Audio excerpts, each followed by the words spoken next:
అందరికీ నా నమస్కారం. నమో వెంకటేశాయ. గణేష్ మహారాజ్ కి జై హో.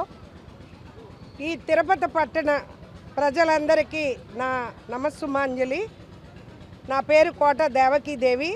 అభ్యోదయ గ్రామీణ డ్వాక్రా స్టేట్ కమిటీ ఆధ్వర్యంలో 175వ ప్రోగ్రాము ఈరోజు తిరుపతిలో జరుపుకుంటున్నాము. గత 6 సంవత్సరాలుగా ఈ కమిటీ ద్వారా డ్వాక్రా బజార్ నిర్వహించుకోవడం జరుగుతుంది. పేద నిరుపేద వితంతువులు, ఒంటరి మహిళలు, హ్యాండ్లూమ్ హ్యాండీక్రాఫ్ట్ నిరుద్యోగులు అందరినీ ఒక ప్లాట్ఫామ్గా తీసుకుని మాకు మేమే పెట్టుబడులు పెట్టుకుని ఇది నిర్మించుకుని ₹1 కోటి నుంచి 2 కోట్ల వరకు అన్నీ కూడా మెయింటెనెన్స్ చేసుకుని మా కమిటీ ద్వారా అందరం అభివృద్ధి చెందాలని మేము ఈ కార్యక్రమాన్ని చేపట్టాము. అట్లానే మొన్న వైజాగ్లో దిగ్విజయంగా నెల రోజులు జరుపుకున్నాము. ఈ రోజున ఇక్కడ తిరుపతి పట్టణంలో పండిట్ నెహ్రూ మున్సిపల్ స్కూల్ గ్రౌండ్లో, ఆడవాళ్ళ హాస్పిటల్ ఎదురుగుండా గ్రౌండ్లో డ్వాక్రా బజార్ నిర్వహించుకుంటున్నాము. ప్రభుత్వ సహాయ సహకారాలతో మాకు సపోర్టు పెట్టుబడులు మేము పెట్టుకున్నా కూడా ప్రభుత్వ సహాయం ఉంటేనే ఏదైనా దీన్ని దిగ్విజయంగా చేసుకోగలుగుతాము. ఎవరైనా సరే ఎన్నో ఆటంకాలు, ఎన్నో అడ్డంకులు తొలగించుకుని ముందుకు నడుస్తుంది అభ్యోదయ కమిటీ. మీ అందరికీ తెలియపరచుకుంటున్నాను. హ్యాండ్లూమ్ హ్యాండీక్రాఫ్ట్ చేతి వృత్తులు ఈ రోజున ప్రధానమంత్రి మోడీ గారు ఎన్నో సార్లు చెప్తూ ఉన్నారు. అంతేకాకుండా మా రాష్ట్ర ముఖ్యమంత్రి వర్యులు ఆంధ్రప్రదేశ్ చంద్రబాబు నాయుడు గారు ఆయన 40 సంవత్సరాల్లో పడ్డ కష్ట నష్టాలు ఎన్నో ముందుకెళ్తూ మాకు కూడా మాలాంటి కష్టజీవులకి ఎంతో ధైర్యాన్ని ఇస్తూ ముందుకెళ్ళాలని ప్రోత్సహించి ఈ కమిటీ ఏర్పాటు జరగడం, మేము మహిళలు లక్షాధికారులు కావాలని ఆయన ఆశయాన్ని నెరవేర్చాలి, చివరి క్షణం వరకు ఈ వృత్తిని మానకుండా చేయాలని మా ఆశయంతో ముందుకెళ్తుంది ఈ అభ్యోదయ డ్వాక్రా స్టేట్ కమిటీ. డ్వాక్రా మహిళలే కాకుండా చేనేత కార్మికులు, మెప్మా, పట్టణ పేదరిక నిర్మూలన, చేనేత, హ్యాండ్లూమ్ హ్యాండీక్రాఫ్ట్ మన ఏపీ తెలంగాణ కాకుండా అన్ని స్టేట్ల నుంచి కూడా ఒక్కొక్క స్టాల్ ఏర్పాటు చేయడం జరిగింది.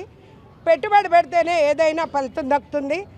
₹1 కోటితో చేస్తే ఒక 200 స్టాల్ నిర్మించుకుంటాము. ఈ రోజున 50 లక్షలతో 100 స్టాళ్ళు నిర్మించుకున్నాము. బయట ఫుడ్ కోర్ట్స్ కానివ్వండి, లోపల అన్నీ కూడా A to Z అన్ని రకాలు. ఈ వినాయక చవితి సందర్భంగా దసరా రాబోతుంది. అన్ని పండగలకి మనం వెళ్ళి బయట ఎన్నో GSTలు కడుతున్నాం, ఎన్నో డబుల్ రేట్లు, ఎన్నో మాయమాటలతో మనం ఒక 500 చేసేది ₹1000 కొనుక్కుని వస్తున్నాం. ఇక్కడ అలా కాకుండా తయారు చేసిన వాళ్ళే నేరుగా అమ్మకాలు కస్టమర్లకి అలా అమ్మకాలు జరుపుతున్నాం. మొన్న వైజాగ్లో కూడా ₹1 కోటి నుంచి ₹3 కోట్ల జరిగింది. అంతేకాకుండా తెలంగాణలో NTR స్టేడియంలో కూడా 2 నెలలు పెట్టడం జరిగింది. అక్కడ 5 కోట్లు అమ్మకాలు జరిగిందంటే ఆశ్చర్యపోయారు.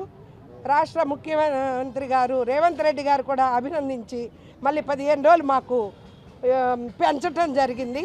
అట్లానే ఇవాళ మా నారాయణ గారు కూడా రావటం జరిగింది. ఇక్కడ ఓపెనింగ్కి అందరూ వస్తారని అనుకున్నాము. గౌరవ మంత్రివర్యులు నారాయణ గారు, ఎమ్మెల్యే శ్రీనివాసులు గారు, ఎమ్మెల్యే నాని గారు, సుగుణమ్మ గారు వీరంతా కూడా రావటానికి మాకు ఈ రోజున ప్రోగ్రాం అసలు అయితే మంత్రి గారి షెడ్యూల్ ప్రోగ్రాం ఉండటం వల్ల సెలవైనా సరే ఆ ప్రోగ్రాంలో ఉండిపోయి ఓపెనింగ్కి లేట్ అవుతుందన్నారు. అందుకే మా మహిళా మనులందరం కలిసి మేము ఈ ఎగ్జిబిషన్ ఓపెన్ చేసుకున్నాము. పట్టణ తిరుపతి ప్రజలందరూ కూడా విచ్చేసి ఈ ఆడపడుచుల్ని, చేనేత కార్మికుల్ని, నిరుద్యోగుల్ని, అంతేకాకుండా మీ పిల్లలకి ఇక్కడ అన్ని రకాలుగా సాయంత్ర సమయంలో ఆహ్లాదకరమైన జైంట్ వీల్ కానీ అన్ని రకాలు 11 రకాలు కలిసి ఉంటే కలదు సుఖం, కష్టపడితే ఫలితం దక్కుతుంది అని ఇది వచ్చే నెల 40 రోజుల ప్రోగ్రాం అండి. ఈ 40 రోజుల ప్రోగ్రాం కూడా మేము దీన్ని దిగ్విజయంగా జరుపుకుని వెళ్తామని నేను ఆశిస్తూ అందరికీ సెలవు తీసుకుంటున్నాను.